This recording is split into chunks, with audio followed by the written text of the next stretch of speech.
ابو ہریرہ صاحب کا دوسرا سوال کہ فرض نماز میں پیر ملانا کیسا ہے، تھوڑی تفصیلی گفتگو چاہیے.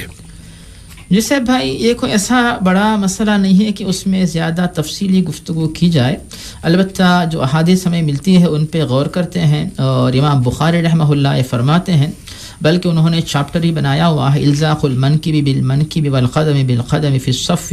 جب آپ باجماعت نماز میں صف میں کھڑے ہوں تو ایک شخص دوسرے شخص کے ساتھ مونڈھے سے مونڈھا ملائے اور اپنا قدم دوسرے کے قدم کے ساتھ ملا کر نماز میں سب کھڑے رہیں. تو بخاری میں نعمان بن بشیر سے حضرت انس سے یہ حدیث مروی ہیں، پیارے نبی فرماتے اقیموا صفوفکم، اپنی صفوں کو درست کر لو. اور اس کے بعد حضرت انس فرماتے ہیں وکان احدنا یلزق منکبہ بمنکب صاحبہ وقدمہ بقدمہ، کہ پیارے نبی کے حکم کے بعد ہم لوگ مونڈھے کے ساتھ مونڈھا جوڑ دیتے اور اپنا قدم اپنے ساتھی کے قدم کے ساتھ جوڑ لیا کرتے تھے. اور یہی حدیث یا بلکہ ایسے ہی الفاظ ابو داؤد میں حضرت عبداللہ بن عمر سے بھی مروی ہیں. اب اس سلسلے میں زیادہ غلو نہ کیا جائے، اعتدال کو اپنایا جائے. آپ جس حد تک اپنا پیر دوسرے کے پیر کے ساتھ لگا سکتے ہیں لگائیں، اور آپ کے ساتھ جو کھڑا ہوا ہے آپ کے قدم کو وہ لگانا چاہتا ہے تو ٹھیک ہے، اگر نہیں لگانا چاہتا ہے تو آپ اپنے پیروں کو اتنا نہ پھیلائیں کہ درمیان میں بڑی لمبی مسافت آ جائے، اتنا فاصلہ کہ دیکھنے والوں کو لگے کہ یہ اچھا منظر نہیں ہے، یہ مناسب نہیں ہے. کوشش کریں کہ آپ قدم سے قدم ملائیں. اور اس کے بعد ایک آخری بات یہ ہے کہ بعض لوگ قدم سے قدم ملانے کا بہت ہی غلط معنی لیتے ہیں. وہ یہ ہے کہ قدم سے قدم ملانے کا مطلب ہر شخص اپنے دونوں قدموں کو جوڑ کر کھڑا ہو جائے، یعنی میں اپنے دونوں قدموں کو جوڑ لوں، میرا ساتھی اپنے دونوں قدموں کو جوڑ لے، تو یہ بہت ہی غلط فہمی ہے، غلط معنی ہے. اور بعض لوگوں کا یہ کہنا کہ بھی ہر شخص اپنے دونوں قدموں کے درمیان ایک بالش سے زیادہ جگہ نہ رکھے، یہ بھی غلط ہے. تو ہر انسان کو اس کی سہولت جتنی ہوتی ہے اس کے مطابق دونوں قدموں کے درمیان جگہ رکھ سکتا ہے.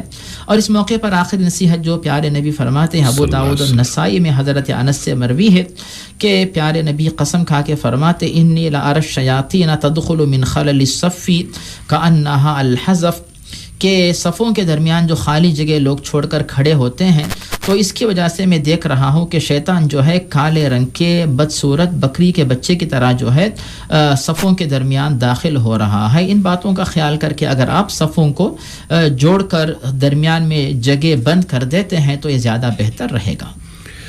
جزاک اللہ خیر. مولانا ایک نقطہ میں بھی عرض کرنا چاہتا ہوں.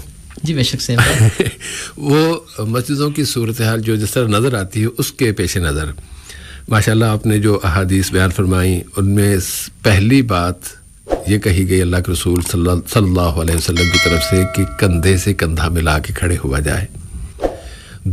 اس کے بعد دوسرے نمبر پر آیا کہ پاؤں بھی پاؤں کے ساتھ ملا لیے جائیں. اللہ کے رسول صحابہ نے اس پر عمل کیا. آج کل مسئلہ جب پوچھا جاتا ہے تو بھی کندھوں کا ذکر نہیں ہوتا، پیروں کا ہوتا ہے. اور جو عملی طور پہ جو دھینگا مشتی ہوتی ہے وہ بھی پیروں کی ہوتی ہے. کچھ لوگ پیر پھیلاتے جاتے ہیں، دوسرا اپنی طرف کھینچ لے، اپنے پاؤں سے کھیڑ لیتا ہے اور یہ پھیلاتے جاتے ہیں، اور ایک عجیب گندا قسم کا منظر سامنے آ جاتا ہے کہ پاؤں بہت پھیلے ہوئے ہیں. ایسے پھیلے ہوئے ہیں کہ اس کے بعد ان کے لیے اتنے پھیلاؤ کے ساتھ سجدہ کرنا ممکن ہی نہیں ہو رہتا. جب بھی وہ سجدے میں جائیں گے لازماً اپنے پاؤں کو وہ سکیڑیں گے تو سجدہ کریں گے، ورنہ وہ دھڑام سے گریں گے. یہ جو مذاقہ خیز صورتحال ہے اور کہتے ہیں کہ ہم سنت پہ عمل کر رہے ہیں، یہ سنت پہ عمل نہیں ہے. سنت پہ عمل کرنا ہے تو پہلی توجہ اس بات پر دی جائے کہ اپنے ساتھی کے کندھے کے ساتھ آپ کا کندھا مل جائے. اس کے بعد پیروں کا مسئلہ بہت آسانی سے حل ہو جائے گا. نہ آپ کو پھیلانے کی ضرورت پیش آئے گی اور نہ اس کو سکیڑنے کی ضرورت پیش آئے گی. ایک توازن رہے گا. کھڑے آپ جب اپنے ساتھی کے ساتھ مل کے کھڑے ہونا چاہتے ہیں تو زیادہ توجہ آپ اس طرف دیں گے نا کہ اپنے اس کے کندھے کے ساتھ آ جائے، مل جائے قریب، اس میں گیپ نہ ہونے پائے. پھر آپ کو نیچے والا مسئلہ، پاؤں والا مسئلہ نہیں رہے گا. لیکن جب سارا زور ہی پاؤں والے مسئلے پہ دیا جائے گا پھر بہت ساری قباحتیں پیدا ہو بھی رہی ہیں اور وہ قباحتیں برقرار بھی رہیں گی. ان کو کوئی پھر آپ حل نہیں کر سکتے اور فتووں کے ذریعے اس طرح کی قباحتیں دور بھی نہیں کی جا سکتی. جی سر، جزاکم اللہ خیر. مولانا